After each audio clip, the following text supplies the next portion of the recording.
This is Andrea Riley interviewing Miss Samantha Moses, in instructional design media specialist. Please introduce yourself. Okay, I'm Samantha Moses. I'm the school library media specialist at Coyle Middle School, and I've been a media specialist for 7 years, and I've been an educator for 19 years. Good. Awesome.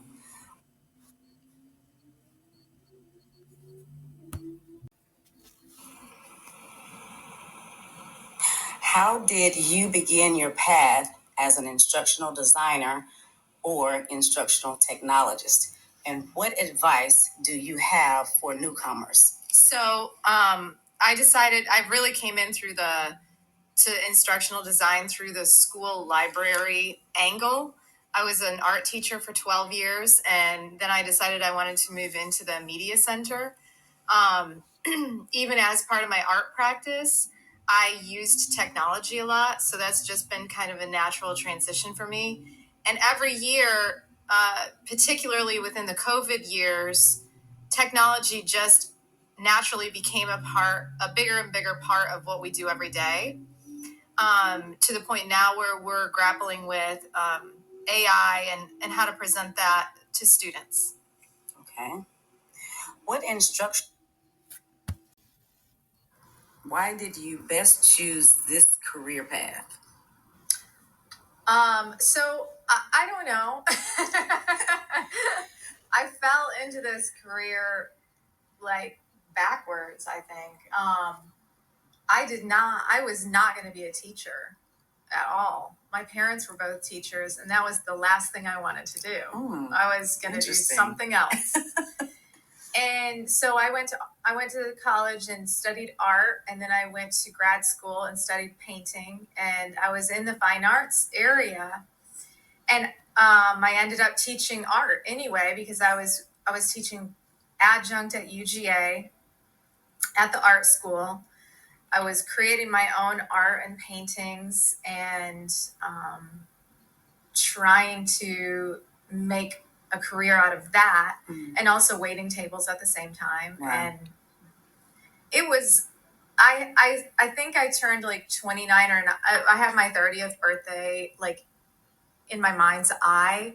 And I was still like, working at a restaurant, and like I had no money, and I was thinking, I got to do something. So my options were, I was thinking about going to law school, or I was thinking about becoming a teacher. My dad said, don't do it. Which one? Don't do which one? Teaching. Okay, the teaching. Okay. He said, don't do it. And I don't know. I think I had some contacts over at the art school because I was already there. And they were like, you could add on your teaching certificate so easily to your MFA.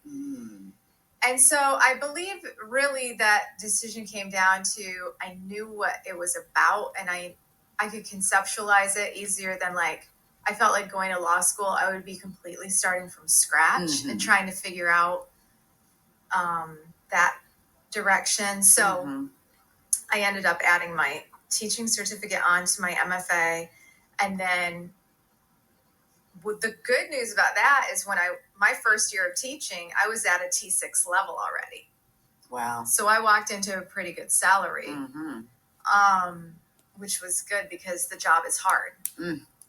Yes. So getting paid a decent wage is going to keep people in it. That's right. Because there was nothing that really comparably, I was using my background in art and in technology, because when I was an art student, I did a lot of technology, video editing and things like that, performance. But I was able to use that. And then after 12 years of teaching art, the gal who is the media specialist here at Coyle, her husband was being transferred out of state. So she said, I'm leaving. She's like, you should really think about applying for this job, because she said, you're in the library all the time. You read a ton. You're always, helping people out in the way that fits into this job. And So I decided to then pursue that option because I just, 12 years of teaching the same thing, you kind of need a change. Mm-hmm. Right. You really do. Right. I didn't want to clean So it's a good paintbrushes. fit for you. I didn't want to clean paintbrushes anymore. Not full time. Not full time. I didn't want to look at another paintbrush. Look, I have a paintbrush right here. Right. And it's right there in your right face. here. That's a good memory.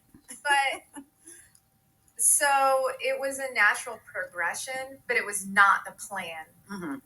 Okay. So all of that background is to say it was never the plan, but it was a natural progression. Yeah, well, good. Okay. What is your favorite ed tech project or initiative that you have been a part of?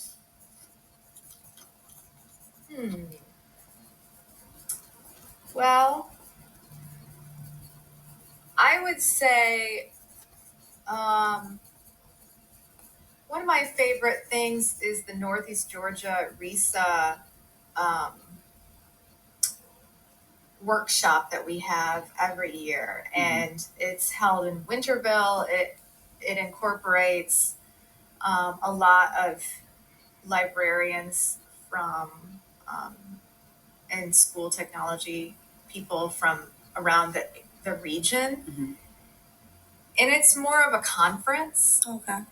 So, and I have presented, have I presented for that one? I can't remember. I've presented before with that same group, but I don't know if it was through that exact thing. But it's sort of like,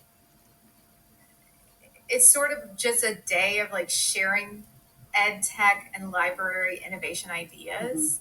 And it's always really, really worthwhile to go to. I feel like the school in itself is one big ed tech project right now. Right. Like I can't think of narrow it down to like one single initiative. It's every day is an experiment in educational technology. Exactly. Sometimes it goes better and sometimes it doesn't. Right. But I think that you can't just say, oh, I'm excited to use this technology. Again, the goal is still student learning. It has to be student learning. It can't be the goal is to use the technology. Right. The goal has to be student achievement and student learning. Right. And if you get too distracted by too many innovations, then I think it's easy to get lost in that.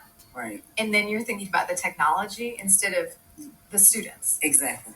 Okay. I think it's better to pick a couple of things. Like I was into Pear Deck a few years ago, and I taught the whole staff Pear Deck, and that was during the pandemic when we were teaching virtually. That I feel like worked really, really well for that setting because it allows the students to give instant feedback on within the slide presentation. When I teach in the library, a lot of times I'm not using that much technology at all. I prefer to have the kids writing on Post-it notes, index cards, chart paper. I want them writing. I don't ever set them in front of their Chromebooks. I might use my board for something, for like a short video and then a turn and talk and discussion and stuff, but I don't ever set them in front of their Chromebooks. I feel like they stare at screens way, way too much already. I agree as a teacher. Okay. What instructional innovations have you or your team implemented? Walk us through the implementation process. So I guess, and I'll talk a little bit about COVID again, because again, that was a very sudden sort of wake up call that we had to train teachers, and we had to train teachers quickly. So I guess that I had to scaffold for a lot of my teachers, particularly older teachers that hadn't been using the Google Suite as much, and every teacher was suddenly required to have a website and be using online instructional technology such as Pear Deck. So I had to approach it in the same way that I approach teaching, which is um, differentiating for different style of learning and scaffolding for people who needed the extra help, including creating models that they could just plug their own information into. Okay. What do you find most rewarding in your role? What issues or challenges do you face?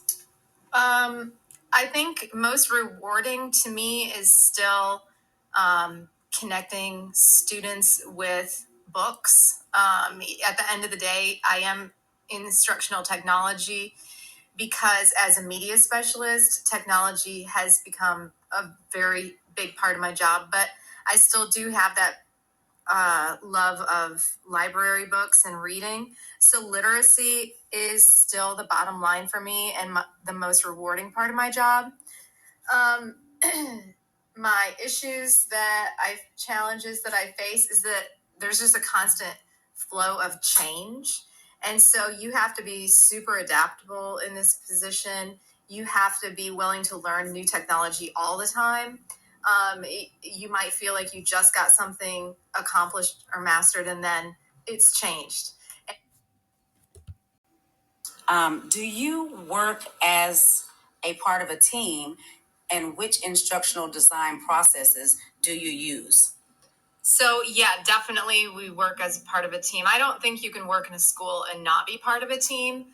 And I collaborate with different stakeholders all the time. For instance, I'm part of the local school governance team, which is a combination of teachers, admin, staff, parents, and even students to kind of push forward with different programs and things that we want to fund here at the school. I also collaborate with instructional coaches and teachers in designing around their curriculum, things that they need to teach, and then I figure out what parts can I bring to the table, such as virtual reality, maybe a virtual reality um, experience that emphasizes like how a storm is constructed, like a tornado type of thing, and different science based or social studies based scenes in the virtual reality headsets. So, yeah, I'm constantly collaborating. Okay. And you technologies and tools do you prefer when creating course or training? So, I I like the Google Suite for education, and that is where I sort of start everything. Is within that Google Suite. I just find that it's ubiquitous. It works. People know how to use it, and I also enjoy bringing in virtual reality when possible into a curriculum. Okay. How do you best map learners' needs? Well, it depends on the type of learner I'm dealing with, I think. So if it's students, I know looking at our school wide data, the type of learner that we're dealing with, and because we have a lot of, for instance, struggling readers. Our kids have typically have a deficit in vocabulary, um, decoding, and sometimes comprehension. Mm-hmm.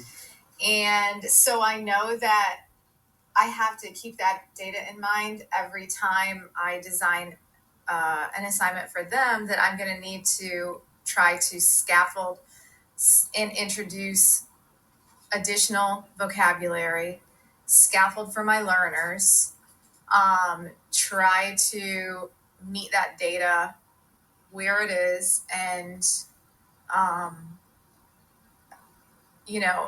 while also keeping in mind that our school-wide goal is to provide grade level instruction at a tier 1 level. So I think that looking at the student data, that's where I have to come from with that instructional design. But with the teachers, and I can't even remember, there was a class that I took at West Georgia called like diffusion of innovations or something like that. And so basically what one of the biggest concepts is that any time there's an innovation,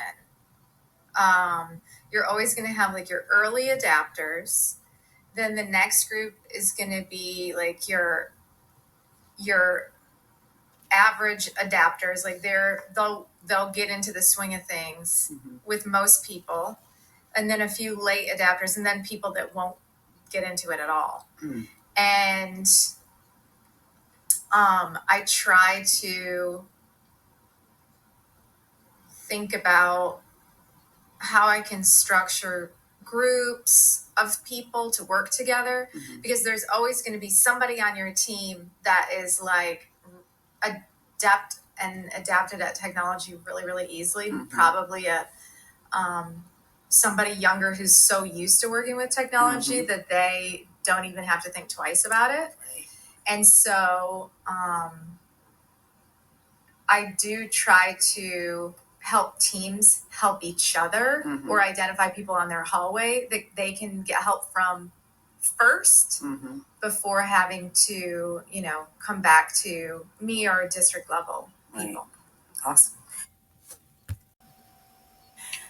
How do you design courses or trainings for differing devices in your building? So because we use the Google suite of education, I don't really have to differentiate the type of device things are going to be on, because everything is cloud-based. So it really doesn't matter if kids are on their Chromebook or it's on a whiteboard, the projector, which is a PC, or it's on a teacher device. The only thing that would be different, there's an iPad would be a little bit different because they could potentially use an app. Although I have sort of little control over the apps that we have. Like I have to put in, if I want a certain app downloaded onto our set of iPads, I have to get with higher district technology to do that. I can't just download apps, and nobody at the building level can download apps. That's district tech. Okay. But I don't think that Okay.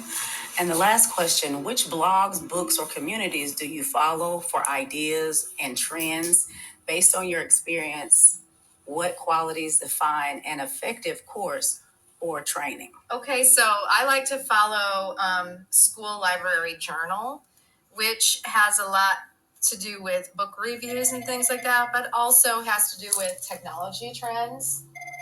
And my experience, the best courses or training utilize a little bit of technology to amplify the skills that the people already have. So at the end of the day, technology is great, but it can't be the end all be all. The people still have to be learning and enjoying themselves and amplifying their own talents using technology. So you can have a lesson with the greatest technology, but if the kids or the people that you're teaching aren't learning what you want them to learn, have you been successful or not? I don't think so. So the human element has to be there. Awesome. Thank you, Miss Samantha Moses. We really appreciate your interviewing with us today.